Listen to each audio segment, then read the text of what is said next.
Our research objectives, we limited it to 3 objectives, which I have summarized and brought it to just 3, which I have acronym for TIU: the technical challenges, institutional obstacles, and the user-centric barriers.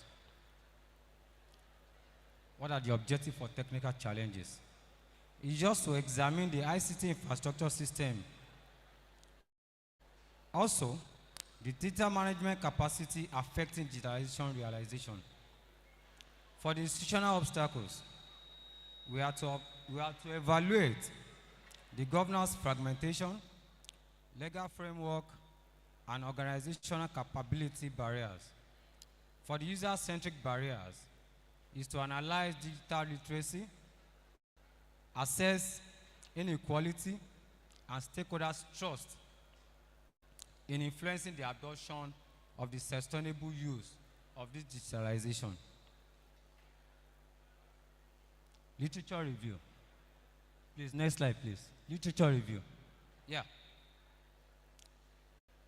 With the same, the TIU, technical barriers.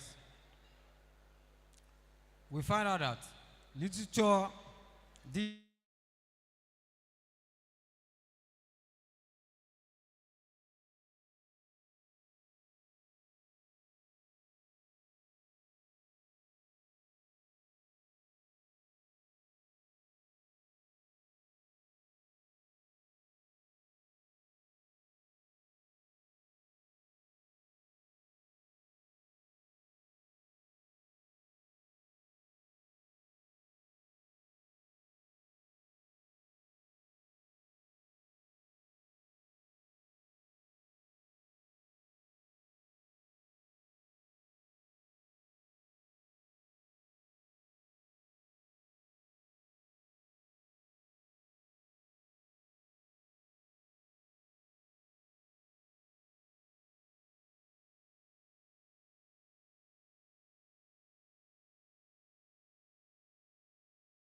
and coordination. This is a very fact that all we here cannot underemphasize. For the user relation or barriers, low digital literacy, we should improve on that, make it more viable for people to know that if you want to go into digital literacy, it's even free. Just come, create interest, and then the government should take responsibility for that. And limited awareness and poor platform design, I have explained that earlier. Let the platform be catchy. Once you log in, it should be, catchy for everyone to just apply. Then we are talking about an integrated approach. Sustainable digitalization requires aligning infrastructure, governance, and user engagement. On behalf of myself, my colleague, NIESV Victor Igolo, thank you for listening.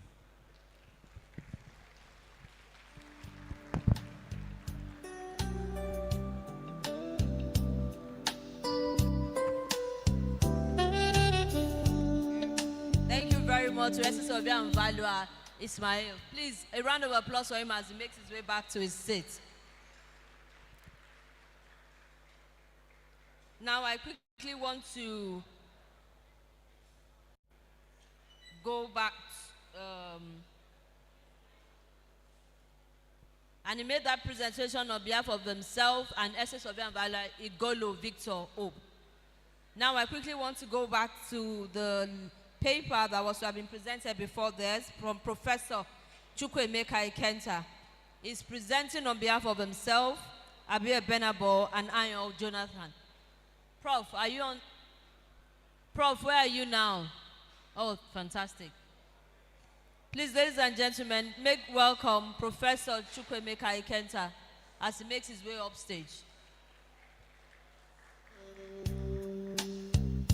Professor will be speaking on integrating smart technologies for sustainable management of real estate property investment. When we are done with this paper, we'll take the third paper, and then we'll call all the speakers up stage, and we'll have our Q&A panel session. So, NIESV Adio, please still be in the hall. Thank you. Can go ahead, no problem. Good afternoon, noble colleagues. May I please leverage on the already established protocol? I want to talk on the paper or study titled Integrating Smart Technologies for Sustainable Management of Residential Property Investments. Actually, a study was carried out on Freedom Estate in Port Harcourt, where we try to see how far the managers and the occupants collaborate in terms of integrating smart technologies in the management of the estate. But before I look at the details of the study that was done, I want us to have an insight, an overview of the key concepts of this topic. When we talk about integration, it means combining, bringing together different systems in order to function effectively. Then, residential property investment itself, it's simply the application of capital sum on land and building in anticipation of future capital returns. If there is no expected or anticipated return, it's no longer an investment. So we're looking at it from the investment perspective, residential properties, which we know are buildings or properties that are meant for living. But it's not just for living, we're looking at it as a medium of investment. And we all know that returns from investments or property investments can come in two folds, either as rental income or capital appreciation over time.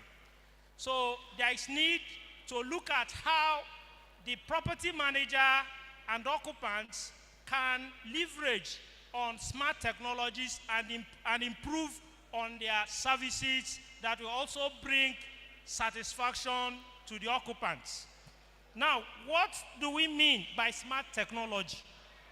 When we talk about smart technology, we are referring to devices that are used, that advanced digital capacity to automatically perform different tasks for the convenience and comfort of both the occupants and the property managers. The various devices that can be used, technological devices that can be used. As property managers, we all know that there is a transition from the traditional property management ways to digital forms of managing residential properties. So let us look at the various smart devices that can help us improve on property management as estate surveyors and valuers. Okay. Now, after the study, which I said I won't bore you, on Freedom Estate in Port Harcourt, we came up with our findings at the end, which I will let you know and make recommendations. But first and foremost, what are the various smart technologies that can help us improve our performances and efficiency in terms of property management? As valuers or property managers, we can make use of the aforementioned devices. One is smart locks. I'll talk on that if time permits. We also have smart thermostats, smart cameras and surveillance, then property management software. There are various property management softwares that we can adopt or make use of as property managers for efficient management of various properties. We also have drones and thermal imaging sensors. Drones and thermal imaging sensors. These are devices that will dictate and send alerts immediately once there is moisture in any part of the building. It will send a signal. We also have mesh Wi-Fi devices system. These mesh Wi-Fi systems help to support all other smart devices within the building. Your phones are there too. They are smart devices, your laptops and your computer systems. We also have the smart waste bin sensor. Smart waste bin sensor for waste bins. So after the study in Freedom Estate, we realized that there is virtually low integration or application of these aforementioned devices between or among between the property managers and the occupants of the estate. So how then can we integrate these smart devices and improve on our efficiency as property managers? One, in terms of security.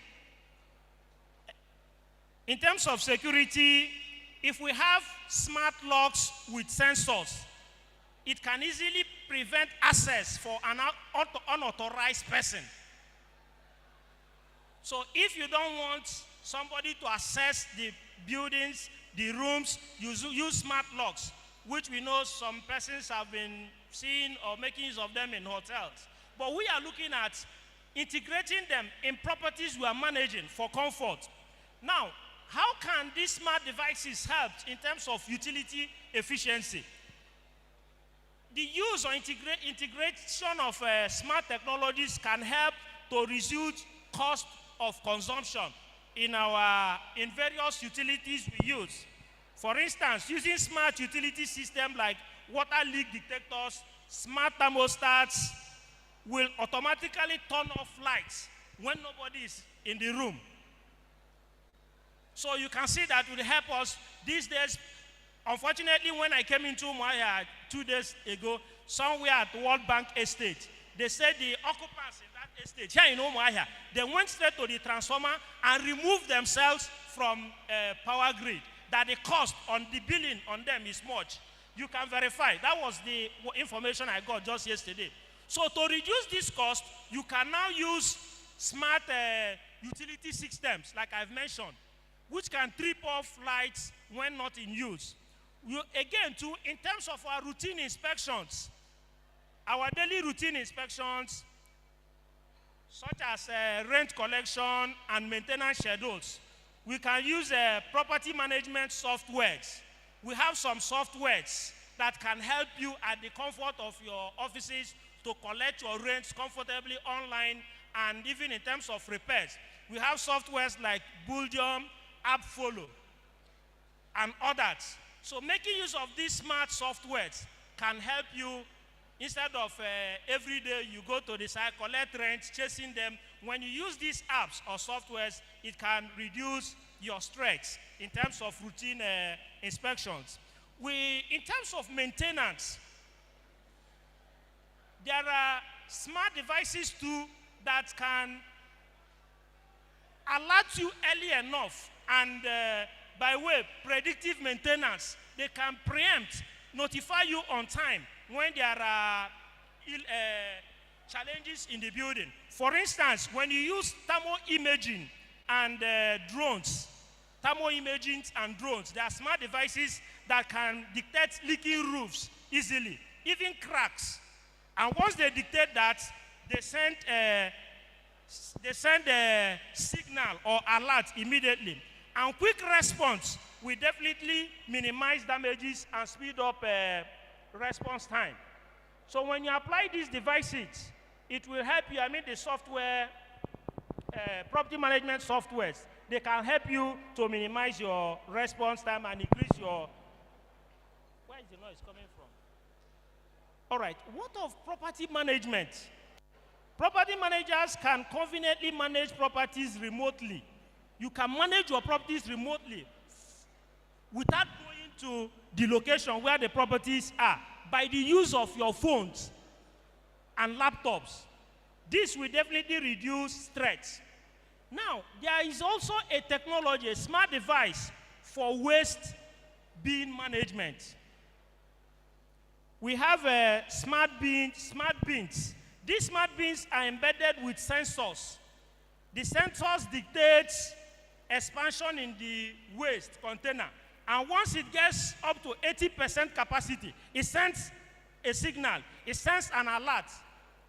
And once it sends that alert, remember, with your Wi-Fi system installed in the building, it receives that alert immediately and can send for a pickup. Somebody that will come and pick up the waste bin.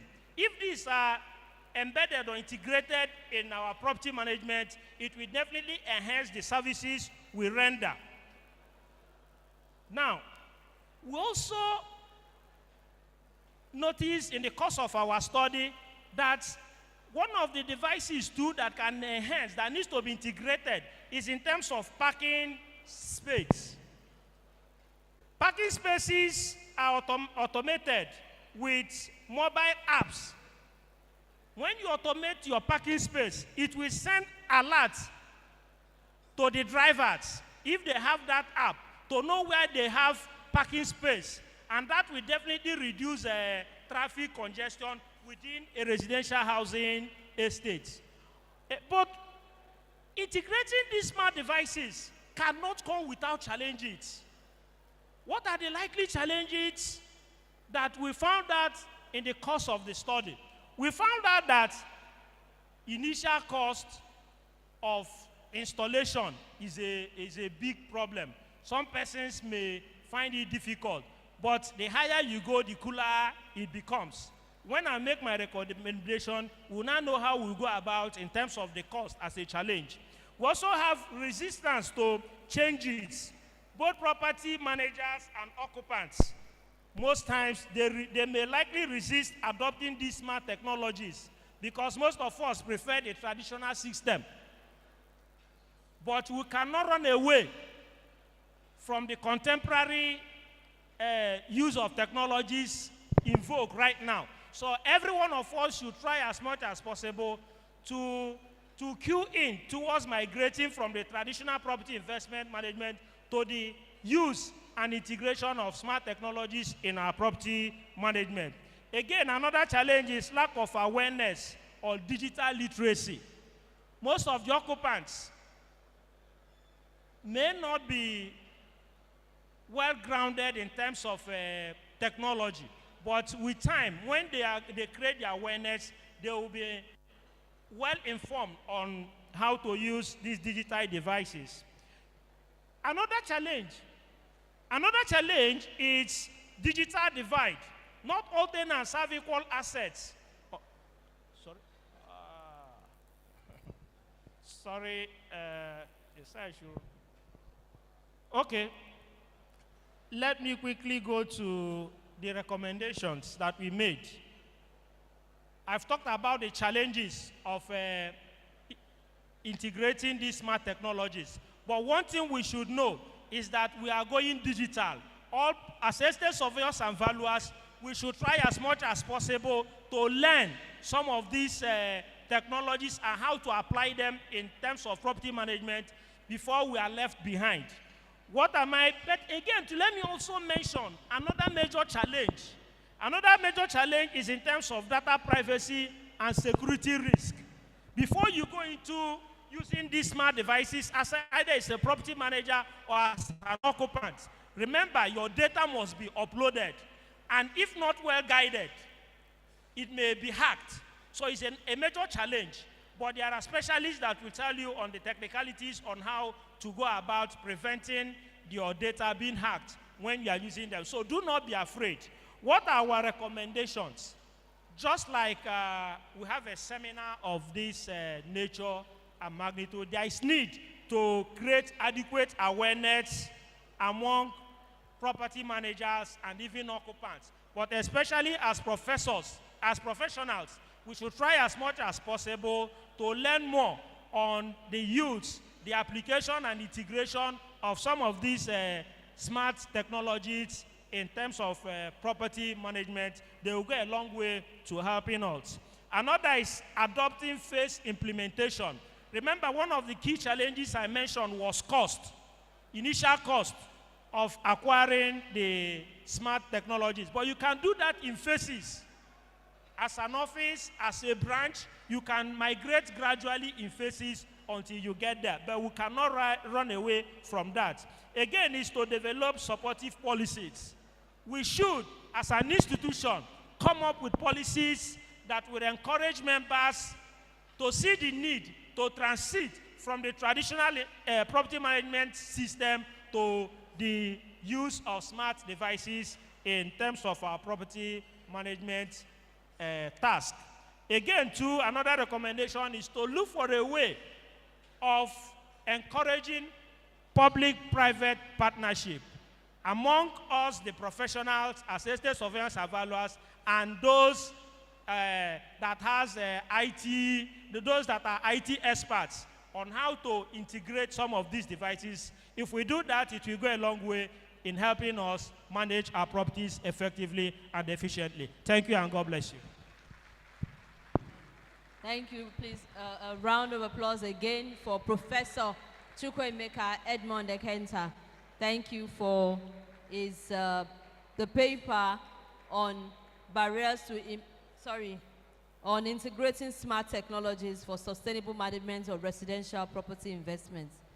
One of the things I'm taking away is saying to us that we need to review our mindset about the tradition and begin to look at contemporary solutions to residential property management, and even evolve ourselves and keep being creative, especially with our younger generation of estate surveyors and valuers. Thank you very much, Professor. Now I want to call on the last speaker so that we can quickly go to question and answer and round up this session quickly. The topic is corridors, connectivity, and capital. Rethinking, my apologies, please. My apologies. This paper is presented by estate surveyor and valuer Dr. Blessing Val Ugwezenu and Professor Eke Nwanekezi. But I think Professor Blessing Val will be taking it. The topic is quantifying the energy premium, how power infrastructure availability reshapes property values in Nigerian cities. Please, let's make welcome estate surveyor and valuer Dr. Blessing Val Ugwezenu. Please, let's clap to encourage her as she comes up stage, please. Thank you very much.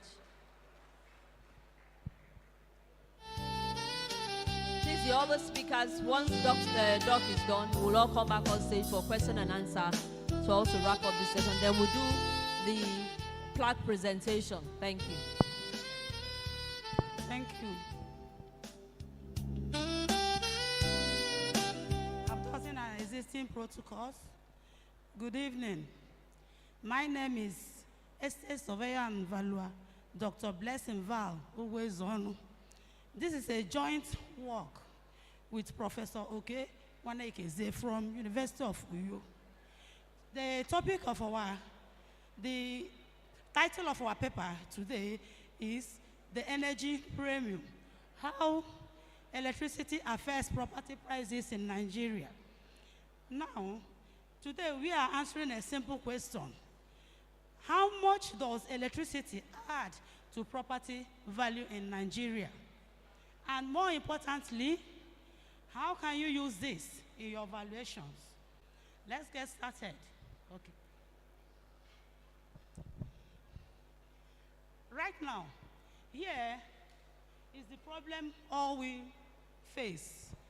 Number one, right now, estate surveyors and valuers treat electricity as just yes or no.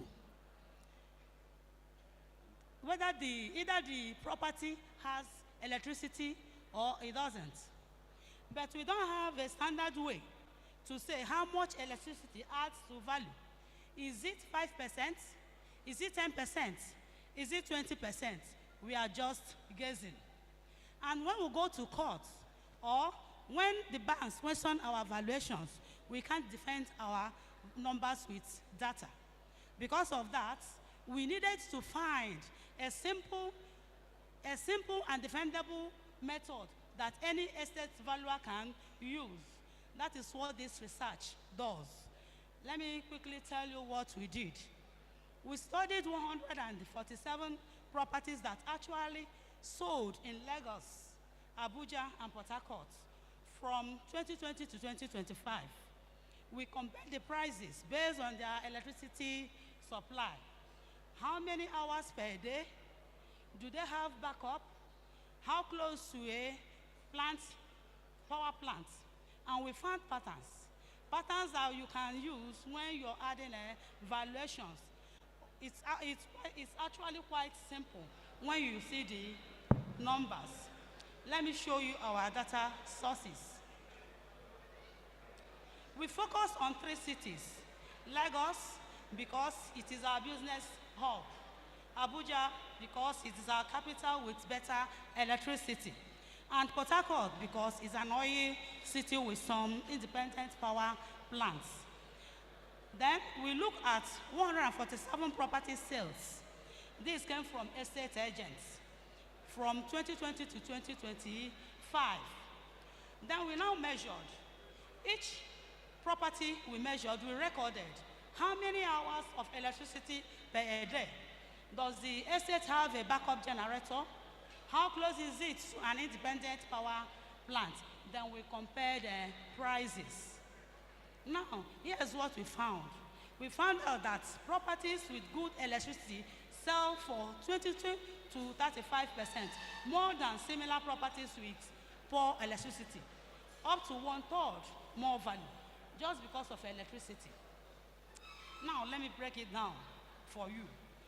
Extra hours of electricity per day adds 1.8% to the property value.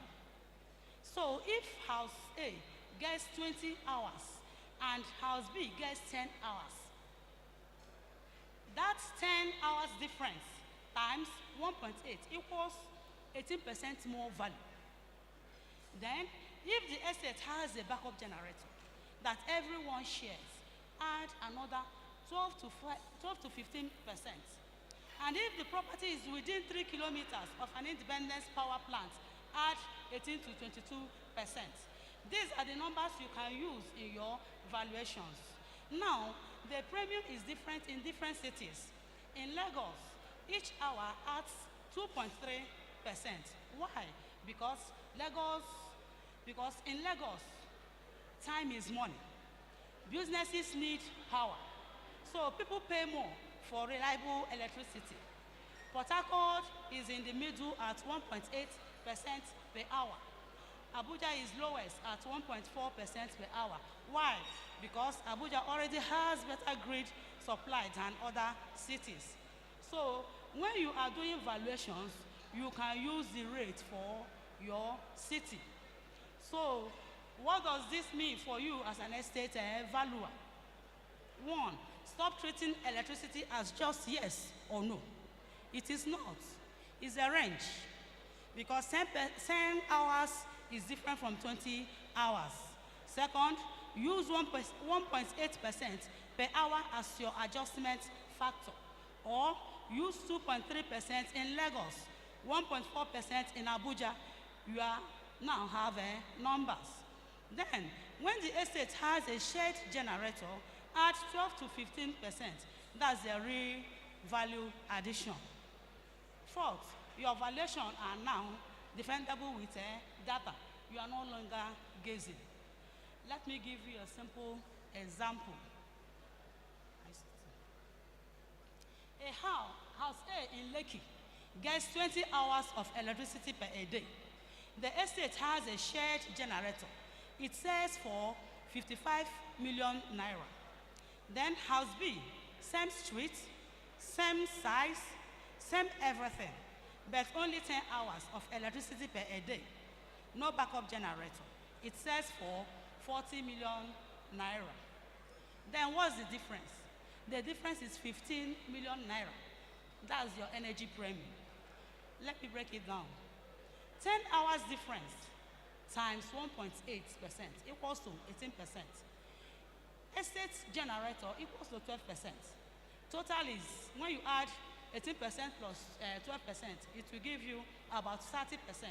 So that 30% of 40 million naira is 12 million naira. That is your energy premium. Close to 15 million naira difference we see. That is how it was in real life. Now, message for the government. But now I want to say something to the policy makers. When government fixes electricity, it doesn't just help electricity. It creates wealth. Property values go up. Higher property values mean more tax revenue for government. This supports the renewed hope infrastructure agenda. And SS valuers, that is us, we can help government measure these benefits. We can show if you improve electricity in this neighborhood, property values will increase by X%. That makes infrastructure investment easier to justify. Let me now wrap up with 4 main takeaways. Electricity adds 22 to 35% to property value. That is huge. Use 1.8% per hour as your adjustment factor. That's the simple formula you can remember. You can now defend your valuation with actual data, no more guesses. This helps our whole profession. By the time we apply all these things, we are bringing science into valuation practices. Thank you for listening.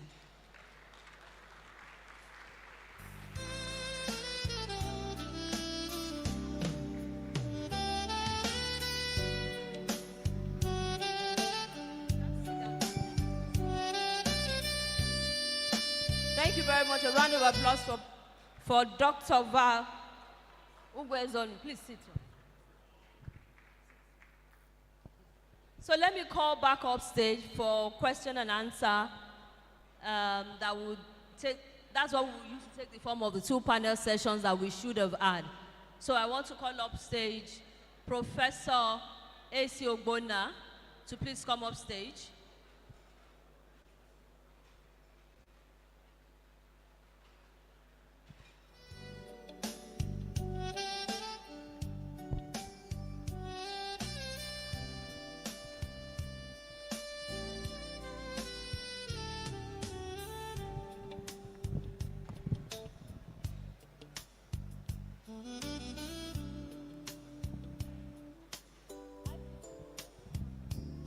Can we have more microphones, please? Then I know SS of and Valua Kelvin Ophili. If you are still in the hall, please can you come up stage? Then SS Surveyor and Valuer, Mrs. Iyeneme Raphael.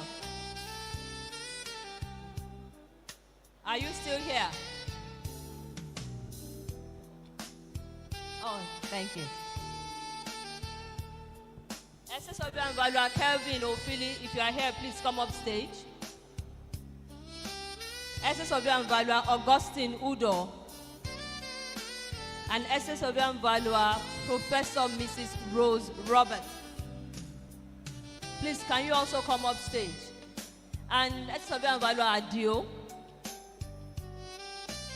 Ismail Adio, are you still here? Okay.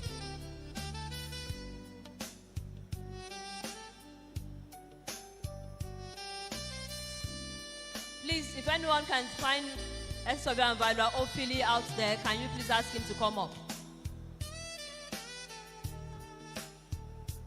Professor Esi Ogbonna will moderate the question and answer session. I'm also standing right here. So again, we are going to take questions from each of the aisle.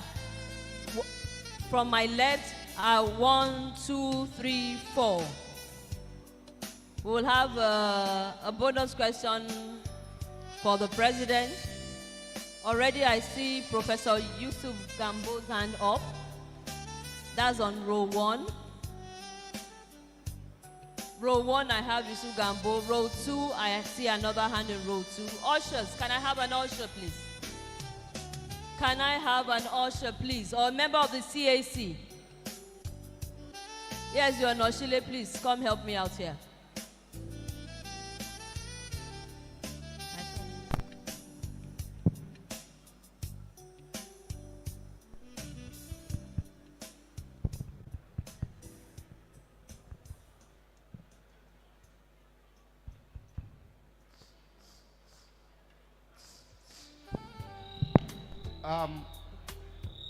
Thank you. And that was a beautiful presentation by the presenter. But I have a question for you. You made an analysis of House A and House B in Lekki. You attributed differences of 15 million naira between House A and B on the account of backup energy in House A, while House B is lacking a backup energy. It's not only energy.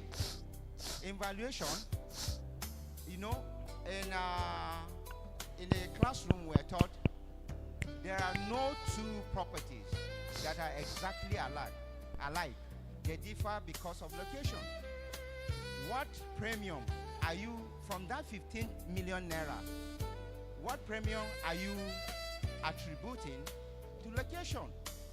You only said 55 million naira and 40 million naira, and difference of 15 million naira because of energy. How do you arrive at that? It's not scientific. And in hedonic, there are other, value determinants that add to property value, not just only energy. Property specific, intrinsic and extrinsic values. You did not take that into consideration. You only say energy 15 million naira. Can you justify that? Thank you.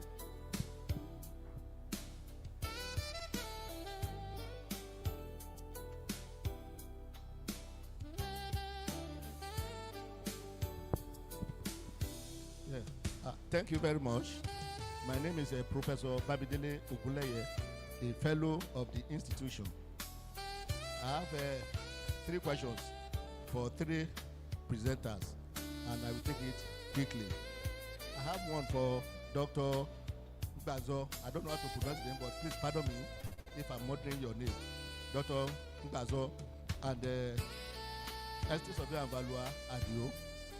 In your presentation for Dr. Mbazo, you mentioned that you studied 147 properties in Lagos, and you got all this from estate surveyors and valuers or estate agents, as the case may be. You did not tell us how you have gotten all this.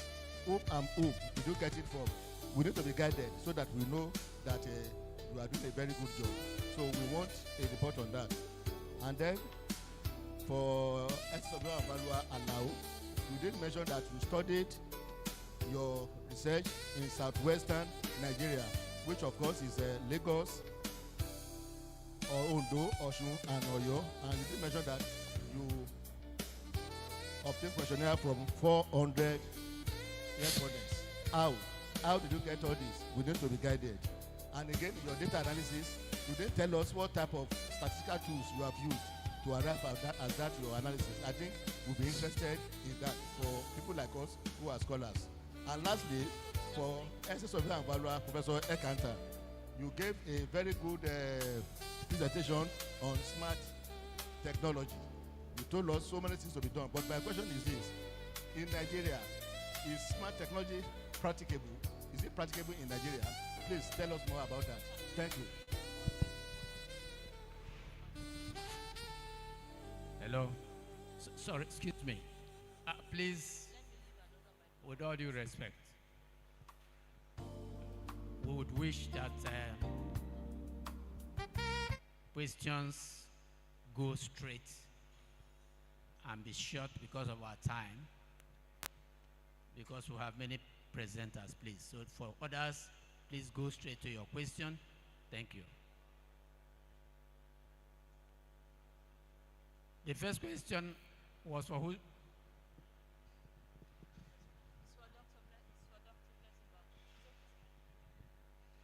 Okay, thank you. This research focused on electricity grid supply. Now, we know that we have other factors that affect property values. So, those factors, we did not push them aside. You have to calculate, get your original property value. When you get your original property value, electricity still adds 1.8%. Electricity still adds 1.8% to the value. You know, when we do valuations, we don't incorporate electricity. So that is what this research did. So you have to incorporate electricity as 1.8%. So electricity is not the only factor. It is an additional factor. Thank you.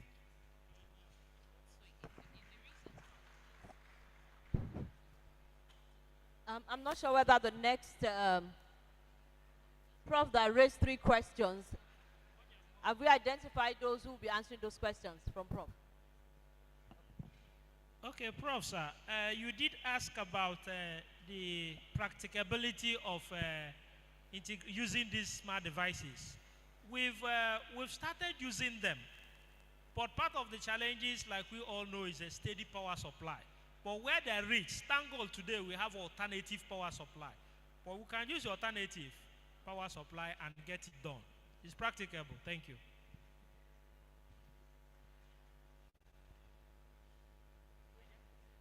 The second question. Prof, your second question, sir, who was it directed to?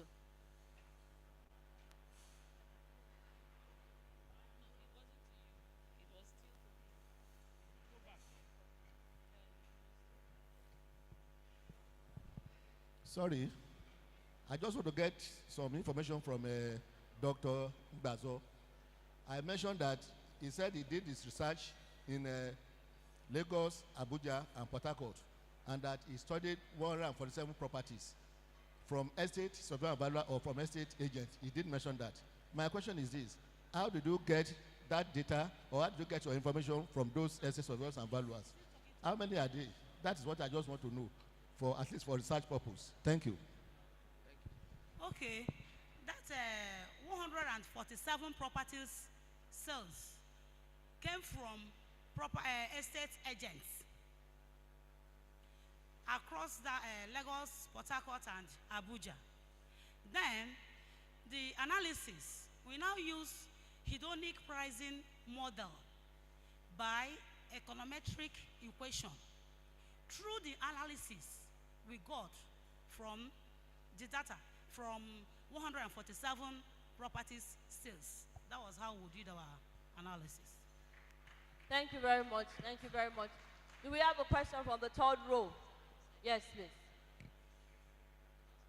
Judy.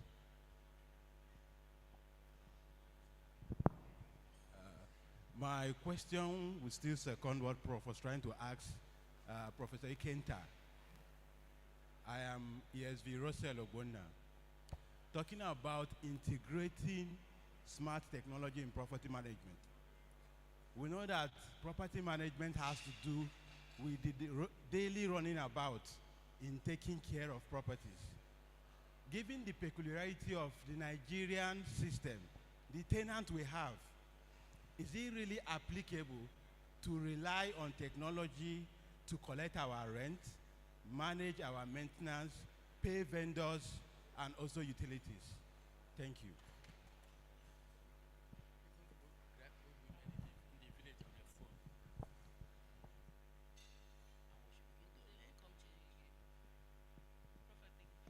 Okay, should I respond? All right, my brother. You know, some 10, 15 years back, when we were talking about computer literacy, we felt it cannot be done. Today, even in our remote areas, mothers, aged women, traders, they are making use of their phones, they are making use of transfer, POS, and whatever. So it can be done easily. If not for power, once there is power, it can. All we need to, like I mentioned in my recommendation, is to create awareness and sensitize people. We are transiting and we are getting there. Thank you. Thank you very much. The fifth row, any question from the fifth row?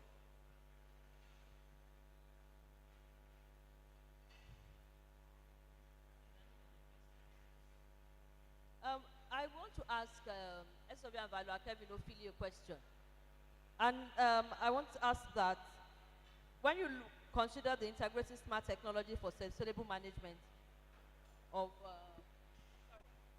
the one on real estate development in Nigeria, from what you heard as a seasoned SSOB, from what you heard from our keynote speaker, how do you think that, what would be your suggestions be on how to curb speculations along those connectivity corridors, those corridors of investment? How do you think we can curb speculative purchase of land and taking advantage of the process even before the ordinary person gets there?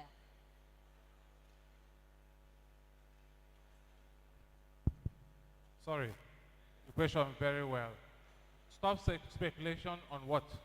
You know, the topic we spoke about, the real estate development in Nigeria, and we were speaking about the corridors, the corridor investment model, the corridor model. So I was asking that as a seasoned estate surveyor and valuer, how do you think we can curb speculative purchases along that corridor so as not to to abuse the entire process? Well, thank you very much. First of all, speculation happens when there's gap between demand and supply. If you can cure the issue of gap between demand and supply, that's the first way to cure speculation. Now, but because we're discussing technology, you can equally approach it by, when you're doing an allocation for those developments, we introduce technology for you to apply for it. And with technology, you know, we have, as a nation, we have tried to identify people in Nigeria by giving people personal identification numbers. It means once we have given you one allocation, we'll tie you to your personal identification number. You can't get another allocation once you automate the system.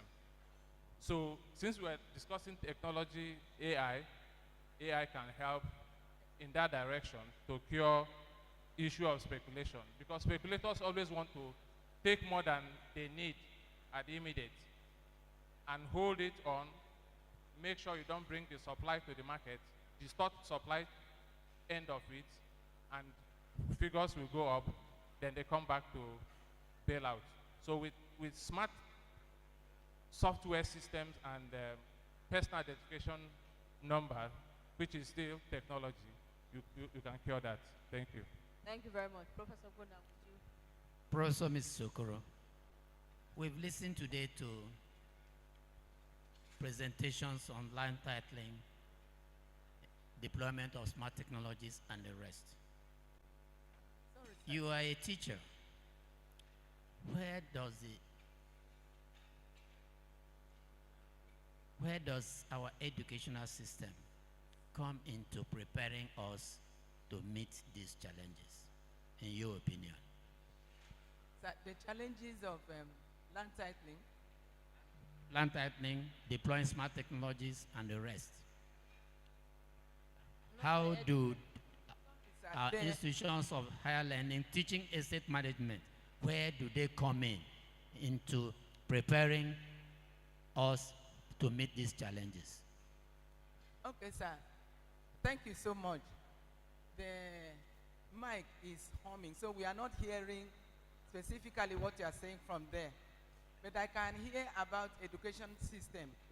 How does it help us to handle the challenges?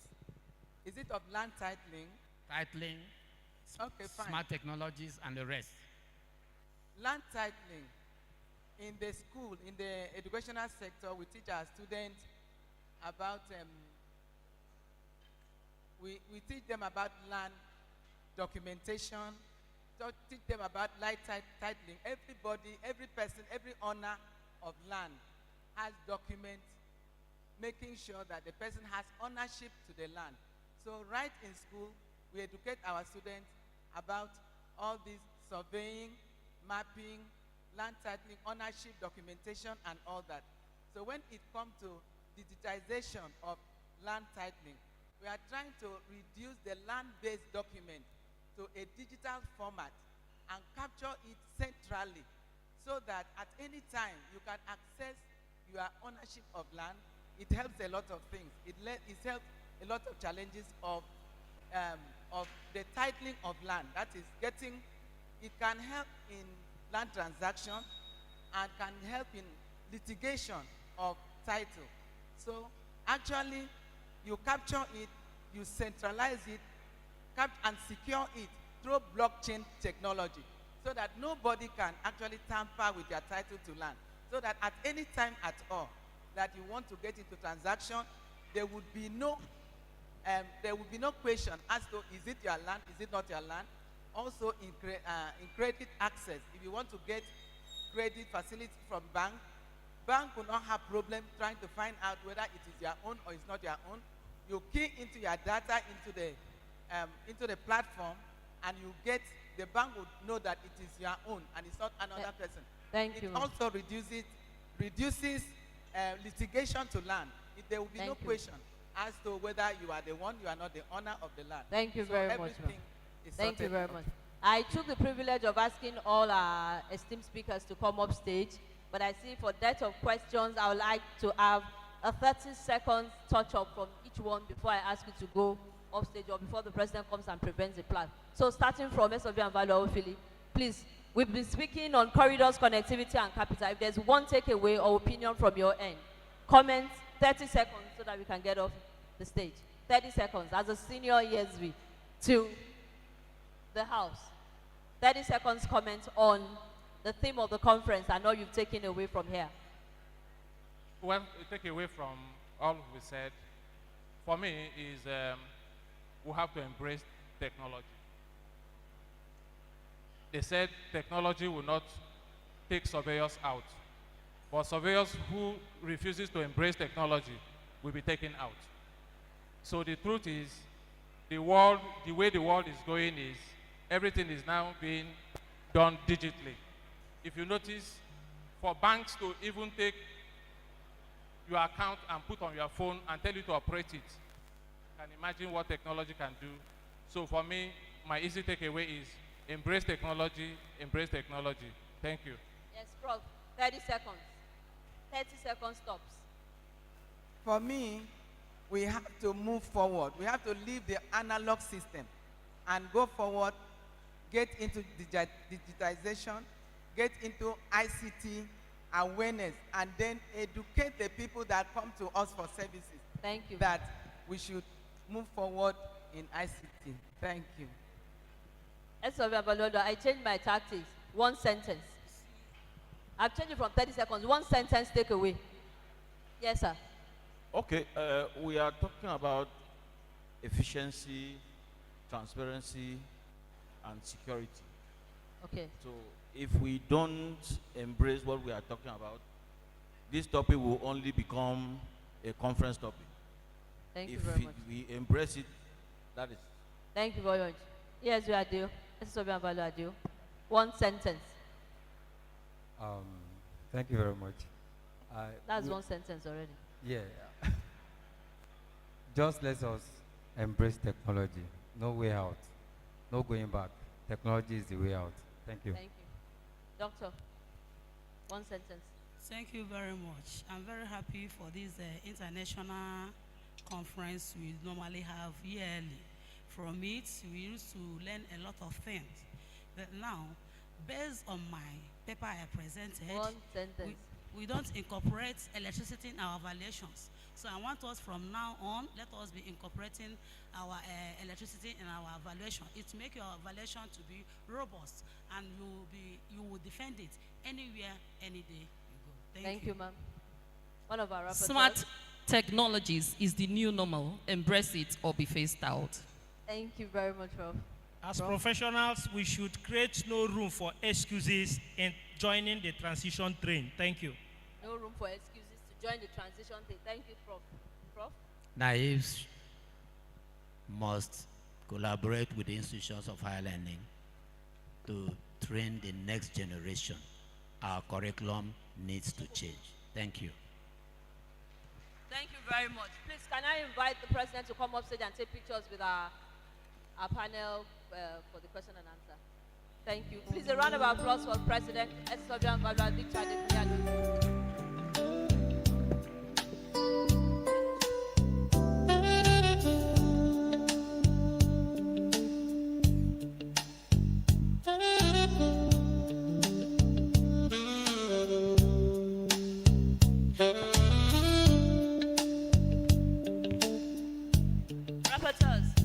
Rapporteurs, Dr. Jomita, Dr. Adewale, please can you come up stage and take pictures as well, please?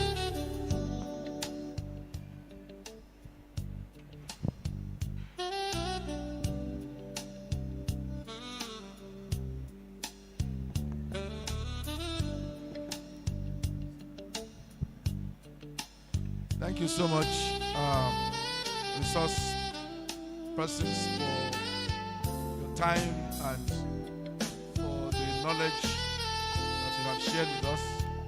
I appreciate you so much. Thank you so much. Thank you very much. Please, can we give them a round of applause, please? Thank you so much. The first person to receive flag is ESV Kelvin Ophili.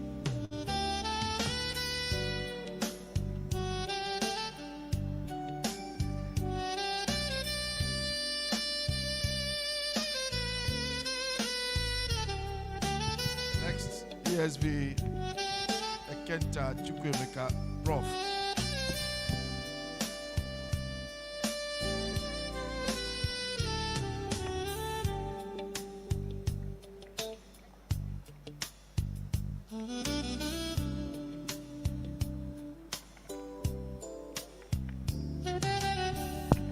ESV Augustine Udo.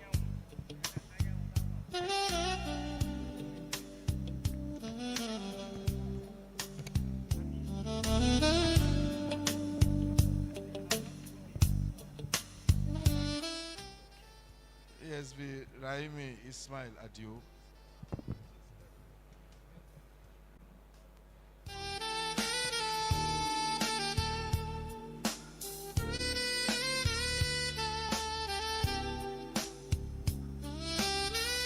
ESV Professor Mrs. Rose Robert.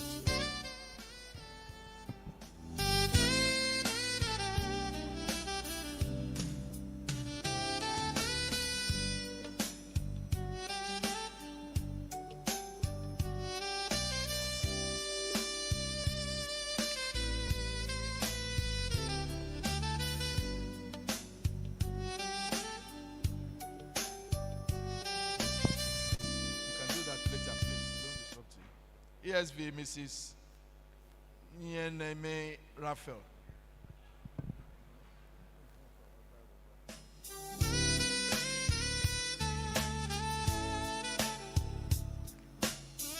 Next.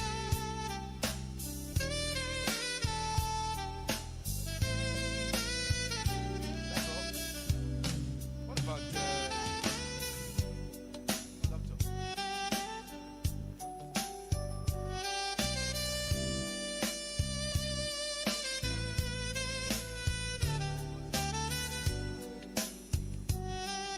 Dr. Blessing. Thank you so much.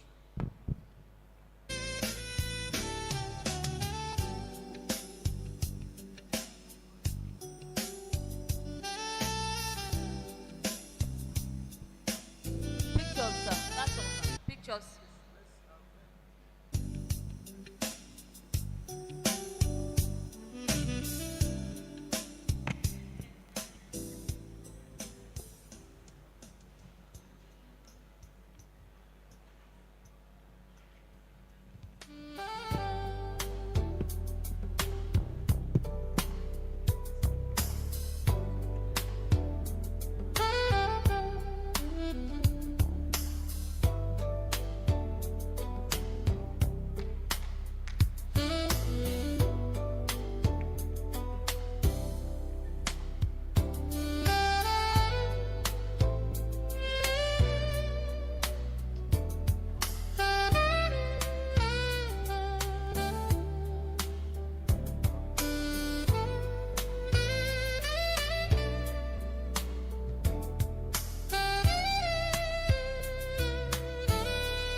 Thank you very much. A round of applause for all our panelists and speakers. Thank you very much.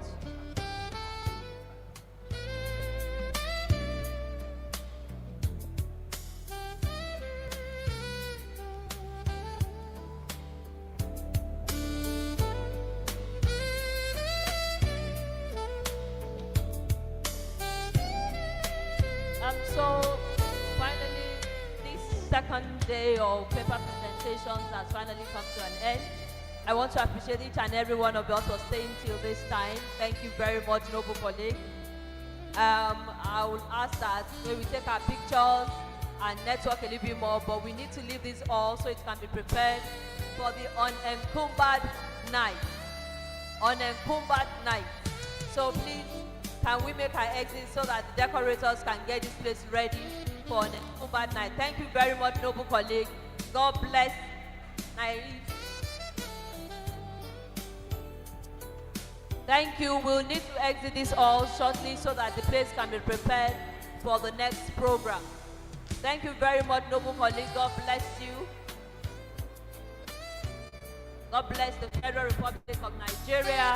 God bless the Nigerian Institution of Estate Surveyors and Valuers. And God bless ABIA State. Thank you very, very much. Have a good evening. Please go prepare for unencumbered night.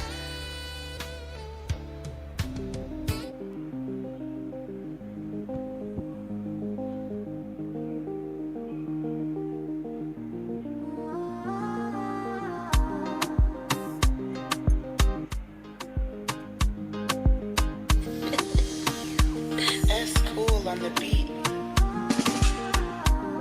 Don't look down on yourself. You are made beautiful. Don't care what people say.